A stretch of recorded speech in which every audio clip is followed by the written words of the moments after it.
열왕기상은 왕들의 역대 지략을 기록한 책입니다.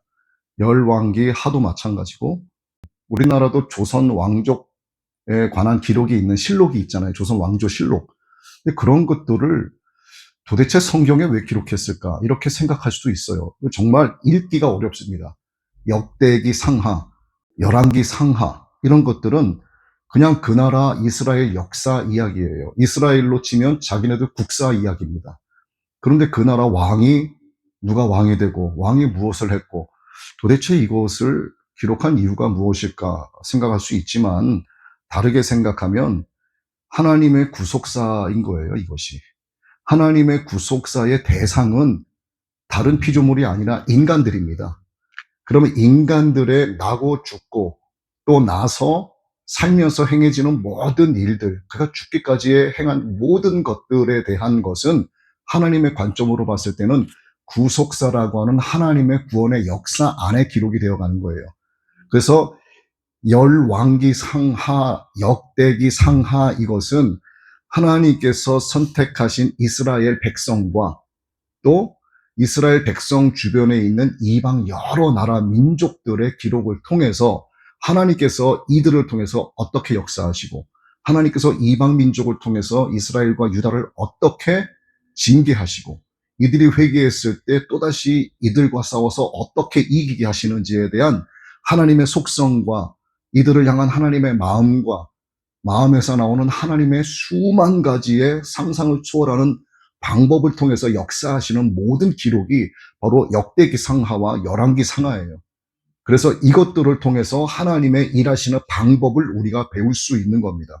그리고 이렇게 수많은 역대의 왕이 있었는데 누구는 하나님을 향하여 대적을 하고 누구는 하나님을 향하여 충성을 다하고 하나님 앞에 합한 자라고 인정을 받고 이러한 것들의 기록을 통해서 우리의 삶에 적용시켜 볼 수 있는 겁니다. 우리라고 다를 바가 없어요. 우리가 비록 한 나라의 왕은 아닙니다. 한 나라의 국회의원도 되지 못해요, 우리는. 그러나 우리는 천하보다 귀한 존재라고 하나님이 말씀하셨기 때문에 여러분의 일상에서 행하여지는 모든 말과 모든 행동과 또 사람들과의 많은 관계를 맺으면서 일어나는 여러 가지 수만 가지 일들을 통해서 하나님 나라에 다 기록이 되어 가고 있는 거예요. 그런데 여러분이 일생을 살면서 만들어져 가고 있는 여러분의 인생의 스토리 가운데 과연 거기에 예수 그리스도라고 하는 스토리가 얼마나 그 비중을 차지하느냐가 중요한 겁니다. 여기 왕들의 기록이 있어요. 그런데 왕들의 기록을 보면 이 왕이 하나님을 향하여 어떻게 했는지에 대한 하나님을 향한 하나님의 스토리가 이들 왕들 사이에서 기록이 되어 있습니다. 오늘 여기서 등장하는 왕이 아사라는 이름을 가진 왕인데 이 왕의 아버지가 누구냐 하면 아비암이라는 왕이에요. 아비암도 왕이고 그의 아들 아사가 왕이 됐는데 아비암은 하나님 앞에 대적한 자입니다. 하나님 보시기에 아주 못된 왕이에요. 그런데 그의 아들은 아사는 하나님 보시기에 아주 합한 왕이었습니다. 아버지가 하나님을 대적했다고 해서 아들이 똑같이 아버지를 따라가는 법은 없어요. 아버지가 하나님 앞에 잘했다고 해서 아들까지도 아버지의 뒤를 잇는 것은 당연한 일이 아닙니다. 아버지가 목사라고 해도 아들은 우상 숭배할 수 있는 거고 아버지는 우상을 팔아도 아들은 하나님께 합한 아브라함처럼 열국의 아비가 될 수 있는 거예요. 오늘 그런 왕의 기록을 통해서 하나님의 역사하시는 방법을 우리가 알아볼 수 있습니다. 아사의 아버지 아비암이 15장 3절에 등장을 하는데 아비암이 그의 아버지가 이미 행한 모든 죄를 행했다 그래요. 아비암도 아사의 아버지지만 이 아비야에게도 자기의 아버지가 있겠죠. 근데 아비야는 자기의 아버지가 여호와 하나님 앞에 행했던 모든 악한 죄, 극한의 죄악들을 이 아들 아비암이 다 이미 행한 거예요. 그러니까 아버지의 악을 이 아들 아비암이 따라간 겁니다. 아버지가 이미 행한 모든 죄를 행하고 그의 마음이 그의 조상 다윗의 마음과 같이 아니하여 그의 하나님 여호와 앞에 온전하지 못하였으나 다윗과 같지 않았다라고 하는 것은 하나님의 뜻을 구하지 않았다는 거예요. 하나님의 뜻을 구하지 않았다는 것은 요한계시록에 기록된 라오디게아 교회와 같은 겁니다. 라오디게아 교회는 요한계시록에서 등장하는 7개의 교회 가운데 가장 악한 교회입니다. 그들은 입으로는 하나님을 말하고 있어요. 그들은 모여서 하나님을 예배하기도 합니다. 그런데 왜 성경에서는 7개의 교회 가운데 라오디가 교회를 가장 악하게 보냐 하면, 라오디게라고 하는 뜻이 그 나라 왕의 왕비의 이름이었어요. 왕비의 이름을 따서 라오디게라는 이름을 붙인 교회인데, 라오디게는 백성의 지혜, 백성을 존중하다, 뭐 이런 의미가 들어가 있습니다. 그래서 교회의 이름이 라오디게아인 것은 교회에서 모여서 하나님을 예배하는 것 같고 예수님을 찬양하는 것 같지만, 교회 안에서 무엇인가를 결정하죠. 그럼 우리 보통 어떻게 합니까? 우리 이 문제로 통성으로 기도하고 하나님의 뜻을 구하고 하나님이 우리에게 주시는 마음을 따라서 우리가 행합시다, 이렇게 하는 게 일반적인 건데, 이들은 그렇지 않아요. 우리가 다수결의 원칙으로 정합시다. 여러분의 의견 따라서 행하겠습니다. 하나님의 뜻을 구하는 게 전혀 없는 거예요. 그래서 지금 이 아비야라고 하는 왕은 요한계시록의 라오디게아 교회를 예표할 수 있는 거예요. 다윗의 뜻을 따르지 않았다는 거, 다윗의 마음을 따르지 않았다는 거, 자기의 뜻대로 행한 것을 말합니다. 라오디게아 교회처럼. 그런데 아비암의 아들 아사는 달랐다는 거죠. 아사는 그 이스라엘 왕국의 분열이 됐죠. 남유다, 북이스라엘로 분열이 되고 난 후에 유다 제3대 왕이 됐습니다. 아비야가 2대 왕이고 그의 아들 아사가 3대 왕이 된 거예요. 아사는 자기의 부왕인 아비암과는 정반대로 그 조상 다윗과 같이 여호와 보시기에 아주 정직하게 행했던 왕이었어요. 그리고 정치적으로 또 일대 개혁을 단행하기도 했습니다. 정치 사회에서 어떤 일대 그 개혁을 단행한다라고 하는 것은 대단한 용기가 아니면 할 수 없어요. 예. 쭉 이상 없이 가고 있는데 한 나라의 어떤 뭐 문명의 개혁이 됐든 아니면 뭐 다른 어떤 경제, 어떤 사회 제도의 개혁이 됐든 개혁을 한다라고 하면은 여당과 야당의 싸움이 심합니다. 예. 그리고 국회를 통해서 뭐 선거를 해서 과반수 뭐 이런 절차들을 거치는데 그게 결코 쉬운 문제가 아니에요. 이 당시도 정치는 마찬가지였습니다. 하나님 보시기에 정직하게 행했고 정치적으로 일대 개혁을 행했다. 정치적으로 여기서 일대 개혁을 행했다라고 하는 것은 무슨 이 나라의 사회 문제, 무슨 뭐 경제적인 문제, 어떤 문화에 관한 것을 개혁했기 때문에 성경이 기록된 것이 아니에요. 성경에서 말씀하시는 개혁이라고 하는 것은 하나님의 뜻대로 돌이켰느냐, 하나님의 뜻에 반대가 됐느냐 하는 문제를 기록을 하는 거예요. 아비야라고 하는 자기의 부왕이 하나님 보시기에 엄청나게 악하게 일을 했는데, 아사가 정치적으로 개혁을 단행했다라고 하는 것은 하나님의 뜻대로 바꾸었다라는 얘기입니다. 먼저 한 것이 뭐냐면 성경 기록지에 남색하는 자, 동성애자를 가리키는 거예요. 음탕하게 우상 숭배하는 것도 포함이 돼요.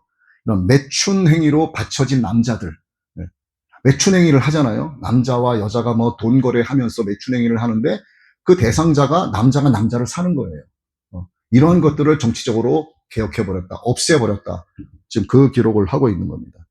그래서 매춘 행위로 바쳐진 남자, 또 여신에게 바쳐진 남자를 가리켜요. 우상 가운데 여신이 있습니다. 뭐 아세나상 뭐 이런 거 있죠. 거기에 남자가 제물로 바쳐지는 거예요. 이런 것들을 없앴다, 단행했다. 이제 그 얘기입니다. 그래서 남창, 어떤 미동 이런 것들을 땅에서 쫓아내고 육체적으로 아주 추악한 행위로 우상숭배 행위를 표현하는 남자들을 가리키는 거죠. 롯이 소돔에 있을 때 소돔의 죄악을 심판하기 위해서 천사들이 롯을 구원하기 위해 갔단 말입니다. 그 집에. 그때 많은 사람들이 롯의 집에 와서 너희 집에 들어간 남자를 우리에게 끌어내라, 우리가 그들과 관계하겠다, 이런 내용이 성경에 기록이 되어 있잖아요. 마찬가지입니다. 이게 똑같은 거예요. 이것을 아사라는 왕이 정치적으로 개혁을 해서 단행했다, 하나님 보시기에 악한 것을 없애버렸다라고 하는 거예요. 이게 우리가 여기서는 글로 이렇게 몇 줄 안 되는 거 읽고 있지만, 성경은 이렇게 기록하고 있지만, 여러분 이걸 한번 상상을 해보세요. 얼마나 많은 반대에 부딪혔겠습니까? 이미 자기 아버지 아비야, 그리고 아비야의 그 아버지, 그러니까 아사왕의 할아버지부터 남색하는 행위, 여신에게 남자가 바쳐지는 행위, 돈 거래로 남자와 관계하는 이런 모든 행위가 아예 사회 전반에 그냥 쫙 깔려 있었어요. 이거는 더 이상 개혁할 수가 없는 수준까지 더러워진 겁니다. 그런데 손주되는 이 아사 왕이 할아버지와 아버지 때의 모든 죄악을 없애고 정치적으로 단행을 했다는 거, 이거 뭐 신하들이 반대 안 했겠습니까? 이 왕궁의 신하들은 뭐 다 깨끗했을까요? 이들도 마찬가지로 남색하는 자들일 수 있었어요. 그런데도 불구하고 하나님의 뜻을 따라서 개혁을 했다는 것은 엄청난 믿음이 아니고서는 할 수 없다는 거예요. 여러분의 삶도 마찬가지예요. 내가 지금까지 나의 습관에 따라 더럽고 추하고 악하게 살아왔지만 이거를 내가 하나님 앞에서 내가 나 자신을 정치적으로 한번 개혁해 보겠다라고 생각을 해보세요. 이게 웬만한 결단 가지고 되겠습니까? 결단 웬만해서는 안 되는 거예요. 예, 해봐야 작심삼일인 거야. 또 해봐야 작심삼일인 거야. 그렇기 때문에 하나님 앞에서 나 자신을 정치적으로 한번 개혁해 보겠다라고 하는 거. 하나님께서 나를 다스리고 계신단 말이에요. 그러면 하나님 앞에 다스림 받고 있는 내가 좋습니다. 저도 하나님 날 다스리고 계시니 내가 내 혼을 다스리기 위해서 내 영을 개혁해 보겠습니다라고 결단할 수 있어야 돼요. 내 영을 개혁한다는 게 뭔가요? 하나님의 영과 내 영이 결합되는 걸 이야기하는 거예요. 하나님의 영과 내 영이 딱 플러스로 결합이 되고 나면은 엄청난 영적 파워가 일어나는 거야. 이 엄청난 영적 파워로 주관하는 것은 바로 혼이 되는 겁니다. 혼은 내 마음, 내 생각, 내 이성을 가리키는 거예요. 그럼 이것이 하나님의 영에 의해서 내 영이 하나가 됐기 때문에 강한 영적 에너지로 인해서 육의 소욕을 따르지 못하게 되는 겁니다. 이것이 너무 강하다 보니까. 그러니까 결국 내 육이 혼에 의해서 통제를 받기 때문에 내 혼은 하나님의 영과 연결된 영에 의해서 통제를 받아야만 되는 거예요. 이것이 개혁이라는 겁니다. 영적 개혁. 이것이 이루어져야지만 내 몸이 육의 소욕을 따르지 않고 성령의 소욕을 따르는 게 되는 거예요. 그런데 이건 우리 개인의 문제고 나라의 입장에서 봤을 때, 큰 통치의 입장에서 봤을 때 아사가 바로 그렇게 한 겁니다. 하나님의 영과 하나가 되니까 이 혼이 그의 몸을 통해서 나라를 바꿔버린 거예요. 하나님의 뜻에 합당하게. 그러니 이 왕의 개혁에 반대하는 세력들이 엄청났을 거란 얘기죠. 어쩌면 기록되어 있지 않지만 이거 뭐라고 하죠? 이거 몰래 죽이는 거? 암살을 시도하는 사람들도 있지 않았을까, 이런 상상을 해볼 수 있는 거예요. 예. 마찬가지잖아요. 여러분들이 마귀의 손에서 번설어서 하나님의 자녀로 살아가기 위해서 결단하고 나아가면은 그 마귀가 가만히 있겠어요? 어떻게 해서든 그놈을 잡아 끌어내리려고, 하나님을 떠나게 만들려고 여러 가지 방법으로 친단 말입니다. 예. 마찬가지인 거예요. 국가 차원에서 뭐든 개인 차원에서 뭐든 영적인 문제는 한 맥으로 통하게 돼 있어요. 여러분 하나님 앞에 결단하는 것이 쉽지 않다는 거. 결단할 때 결단을 이끌어가는 것은 바로 기도밖에 없습니다. 왜냐하면 하나님은 기도를 통해서 그 에너지를 공급해 주세요. 하나님의 영을 공급해 주십니다. 이걸 공급받아야만 내가 유지할 수 있는 거예요. 그래서 천사들이 롯의 집에 찾아가서 소돔에 있을 때 소돔의 죄악을 심판하기 위해서 간 천사들을 성행위를 하겠다, 이렇게 행패를 부린 이런 소돔의 남자들에게서 처음 나오기 때문에 영어로는 소도미테스라고 표현을 합니다. 여기에서 처음 나온 것이기 때문에 이런 영어의 표현이 만들어진 거였어요. 그래서 그 행위가 바로 하나님의 창조의 뜻을 거스르는 거예요. 하나님은 에덴 동산에 남자와 여자를 만드셨지 남자와 여자의 중간과 여자를 만드신 적이 없어요. 인간이 남자와 여자의 중간이 있다라고 우기는 것뿐입니다. 그러니까 하나님의 창조의 뜻을 거스르는 행위라는 거. 또 그것으로 우상 숭배를 표현합니다. 여러분, 동성애하는 그 행위 자체가 바로 우상 숭배예요. 여러분들도 동성애자들이었어요. 제가 그 자신 있게 말씀드릴 수 있습니다. 동성애자였고 저도 마찬가지예요. 육적인 동성애자가 아니라 영적인 동성애자입니다. 하나님보다 세상을 더 사랑하면 그거는 영적인 동성애자예요. 그러면 여러분 자신을 한번 생각해 보세요. 나는 영적 동성애자가 아니었다? 자신 있게 말할 수 있는 크리스찬이 과연 몇이나 있을까요? 전 세계에. 전 단 한 사람도 없다고 봐요. 나는 절대로 영적 동성애자가 아니었다라고 말한다면 그는 정말 정신병자입니다. 온전한 믿음이 아니에요, 그거는. 우리는 모두가 하나님 앞에 하나님보다 다른 것들을 더 사랑했었던 영적 동성애자들이었어요. 그러나 하나님께서 우리를 향하여 오래 참아주시고 돌아오기를 하나님께서 은혜로 우리에게 긍휼히 여겨주시고 우리를 계속해서 주의 성령을 통해서 인도해 주셨기 때문에, 그리고 저나 여러분들이 주의 음성을 듣고 그 음성에 순종하며 나왔기 때문에 우리가 오늘 영적 동성애자들에게서 벗어나서 하나님을 사랑하는 예수님의 신부가 된 거예요. 예수님의 신부가 아니면 영적 동성애자입니다. 이건 정확한 개념이 잡혀요, 그렇게. 그래서 하나님 앞에 가증한 겁니다. 가증한 거. 육적인 영적 동성애자는 물론이고 하나님을 사랑하지 않고 세상을 사랑해서 영적 동성애자로 내가 살아가고 있다면 그 자체가 하나님 보시기에 그냥 매우 가증한 거예요. 그걸 알고 계시면 되겠습니다. 오늘날 말세의 징조, 미국을 위시해서 전 세계적으로 퍼지고 있는 그런 호모섹슈얼리티, 이게 바로 하나님 앞에 가증한 것. 아사 왕이 유다 3대 왕이 돼서 이것을 하나님 앞에서 전체적으로 다 제거해버렸다고 하는 거. 그러니 하나님 보시기에 이 아사 왕이 얼마나 예쁘겠냐고요. 예? 막 그냥 터뜨리고 싶을 거야. 너무 예뻐서. 하나님이 어디 다니시면서 주머니에 넣고 다니면서 내 이쁜 아사 왕, 내 이쁜 아사 이러실 것 같아요. 그러니까 여러분 하나님 앞에 정말 예뻐야 됩니다. 예? 나이 먹고 그런데 징그럽고 그게 아니에요. 여러분 나이로 한번 따져보세요. 하나님은 천지를 창조하신 우리 아버지세요. 여러분이 나이가 많아요. 하나님이 나이가 많아요. 나이로 한번 따져보자고 쉽게. 그럼 여러분은요, 애기 축에도 못 껴요. 아주 그냥 깐난쟁이인 거예요.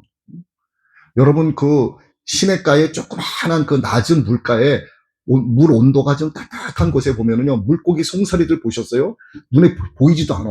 그것들이 물고기의 형상을 하고 막 이렇게 헤엄을 쳐요. 그거 보면 어떻습니까?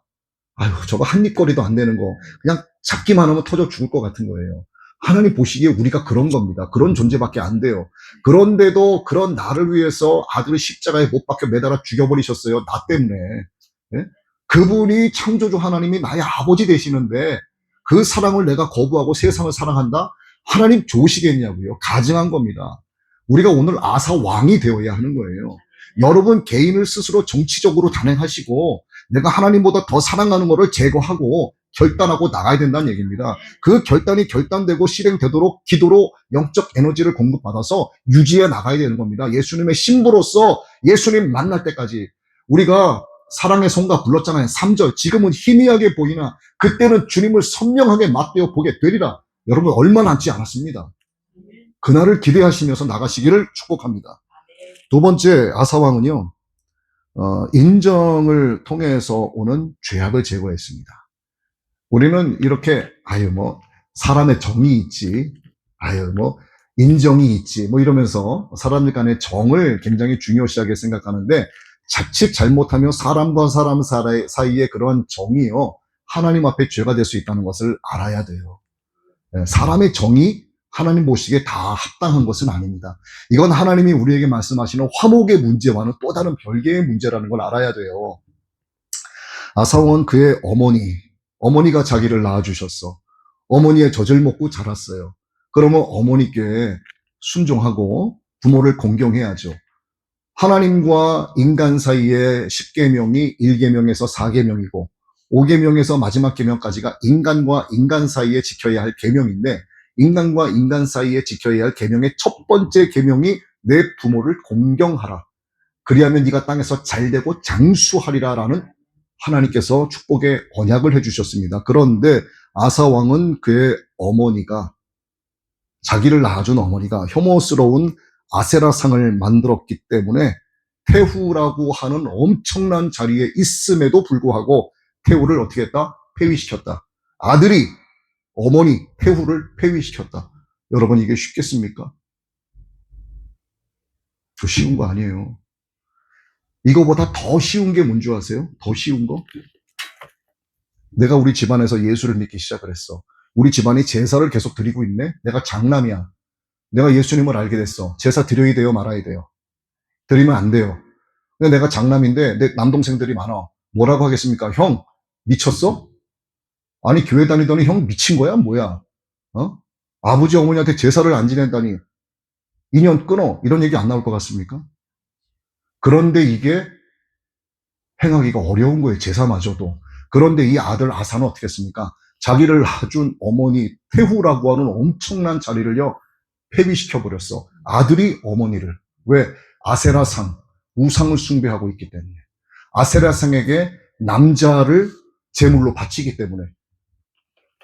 아사가 누구를 향한 겁니까? 아사의 마음이 누구를 향해 있어요? 하나님을 향해 있는 거야. 왕이라고 하는 직분이, 왕이라고 하는 엄청난 권세와 권력을 갖고 있습니다. 예? 돈도 많아요. 권력도 있어요. 말로 사람을 죽이고 살릴 수도 있습니다. 예? 최고의 막강한 권력자가 오직 하나님 앞에 무릎 꿇는 거예요. 어머니도 필요 없다. 우상을 숭배하며 그건 하나님 앞에 죄악이다. 이 사람의 모든 관점이 바로 하나님의 관점인 거예요. 여기서 제가 여러분께 말씀드리고 싶은 게 또 한 가지는 뭐냐면, 첫 번째는 아까 여러분의 스스로의 정치적인 개혁을 단행해야 된다. 하나님보다 더 사랑하는 것을 제거하라 말씀을 드렸지만, 이번 두 번째는 뭐냐면 하나님의 관점으로 여러분은 세상을 보셔야 돼요. 여러분은 내 눈을 가지고 내가 세상을 바라보고 있지만 이 중심이 내 관념과 내 사상과 내 생각과 경험, 지식으로 판단하는 것이 아니라 하나님의 관점으로 바라봐야 돼요. 하나님의 관점으로 사람을 보고, 하나님의 관점으로 저 일을 보고, 하나님의 관점으로 행하여지는 저 결과를 보고 하나님 보시기에 어떨까를 생각해야 됩니다. 바로 아사가 그렇게 한 거예요. 인간의 관점으로 봤을 때 어떻게 감히 자기 낳아준 어머니를 폐위시켜, 저런 불효자라고 할 수 있을 거예요. 분명히 그랬을 겁니다. 그러나 아사는 사람 중심이 아니었어요. 그의 관점은 오직 여호와 하나님의 눈으로 바라본 겁니다. 그러니 자기 어머니가 우상을 숭배하고 있네. 그뿐만이 아니라 아세라 상을 섬기면서 머리가 돼서 그 길로 나가고 있는 거야. 가만히 있겠어요? 하나님 관점인데 어머니도 필요 없는 거야. 쳐버리는 거예요. 하나님이 원하시는 게 그겁니다. 왜? 하나님은 질투하는 하나님이라 기록이 되어 있습니다. 우상을 찍어서 기드론 시냇가에서 다 불살라 버렸어요. 흔적도 없이 재가 되게 만들었습니다. 바로 우상이라는 게 이겁니다. 우상은요, 불도 하나님이 만드셨어요. 하나님 만드신 불로 건드리기만 해도 재가 돼버리는 게 바로 우상이에요. 그런 것들을 사랑하지 말란 얘기입니다. 부모를 공경하는 것은요, 예수 그리스도 안에서 공경하라는 것이지 하나님을 제거하고 예수님 빼고 부모는 부모, 하나님은 하나님, 이게 아닙니다. 그래서 자식은요, 마땅히 부모를 생각할 때 하나님의 대리자로 생각을 해야 되는 거예요.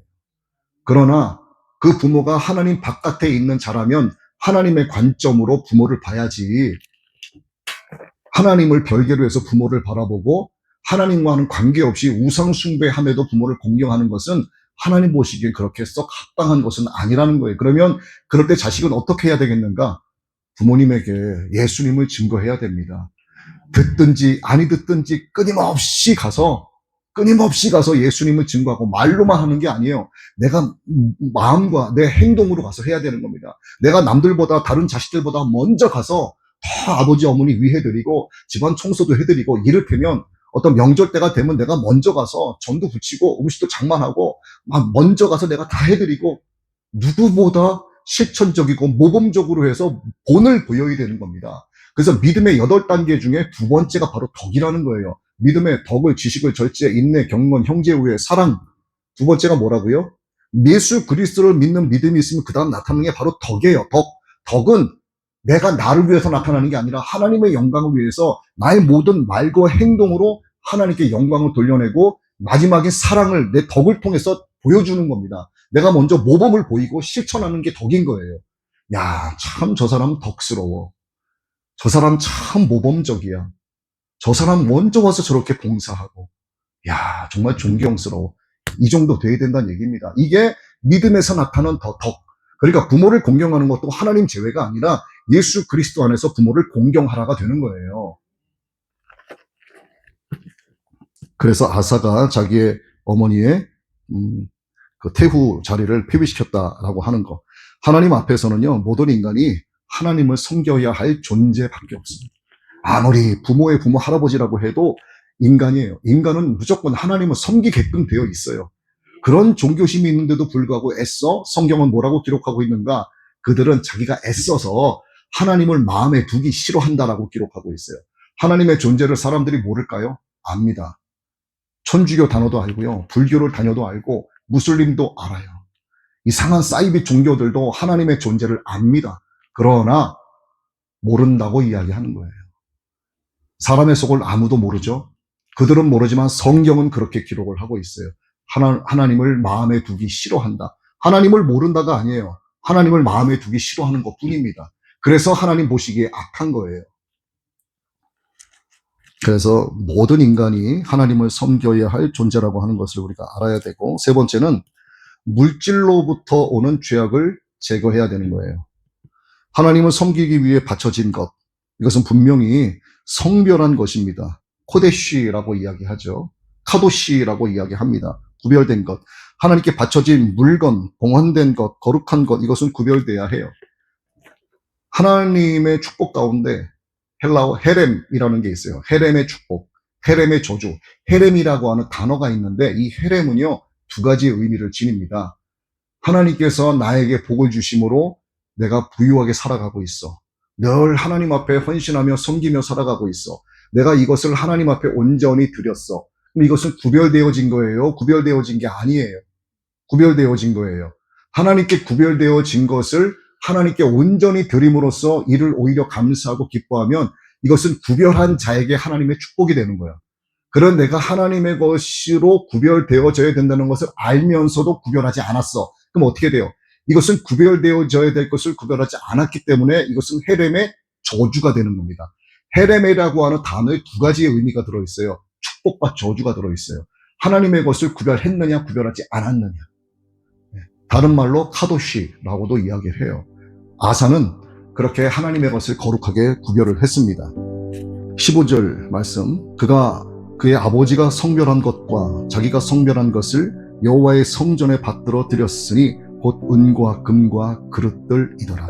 자, 우리가 생각하기에 야, 우리 인간이 쓰고 있는 재화, 재물, 물건 이것을 하나님의 성전에 드렸다. 야, 하나님이 그 잔으로 무슨 뭐 포도주를 마시냐, 물을 마시냐, 그 금그릇으로 무슨 밥을 떠먹냐, 라고 생각할 수 있어요.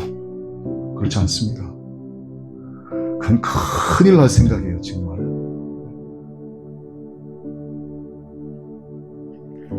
하나님은 하나님의 때에 적당하게 그것을 사용하세요. 어떠한 방법으로든. 네. 그러니까 여러분들이 헌금하시는 거, 교회 예물을 올려드리는 것도 제가 함부로 손 안 댑니다. 저는 정말로. 정말 100원짜리 하나 쓰는 것도 저는 두려워요. 여러분은 정말 온 마음을 다하여 헤렘의 축복을 받을 만큼 하나님께 성별하여 구별하여 딱 드렸어. 근데 제가 야, 교회 헌금 엄청 들어왔다. 이야, 신난다. 막 고급 휘발유 막 넣고 다니고 그냥 막 돌아다니고 막 부페 5만원짜리 10만원짜리 막 야, 목사님들 다 와, 다 와. 야, 우리 11조 엄청 들어왔어. 일로 와, 일로 와. 이거 어떻게 될 것 같아요? 전 맞아 죽어도 싸요, 하나님 앞에. 응? 여러분들도 그렇게 구별해 드리지만 종들 역시 그래야 된다는 겁니다. 그렇지 않으면 종의 역할을 하는 사뿐 목자일 뿐이지 하나님 보시기에는요, 두려운 거죠, 정말로. 오늘 아사왕의 그 기록된 내용을 통해서 우리가 배워야 될 게 너무나 많아요. 나를 하나님 앞에, 나부터 하나님 앞에 거룩하게 성별하여 드리는 게 필요합니다. 네, 그리고 사람의 인정을 통해서 오는 죄악, 이것이 과연 하나님 보시기에 옳은 것인가 나쁜 것인가를 하나님의 관점으로 바라보는 것. 그 다음에 제일 처음 이야기한 게 영적인 거, 육체적인 죄악을 제거하는 것. 정치적인 개혁을 하나님 보시기에 합당하게 단행하는 것처럼 나 자신도 하나님이 나를 바라보고 계신다는 내 인생의 정치를 하나님 보시기에 합당하게 개혁하는 그런 단행이 필요하다는 것. 오늘 아사왕의 행함을 통해서 우리가 함께 말씀을 나눴습니다. 오늘 이 말씀 여러분 심령에 굳게 새겨지기를 예수님의 이름으로 축복합니다.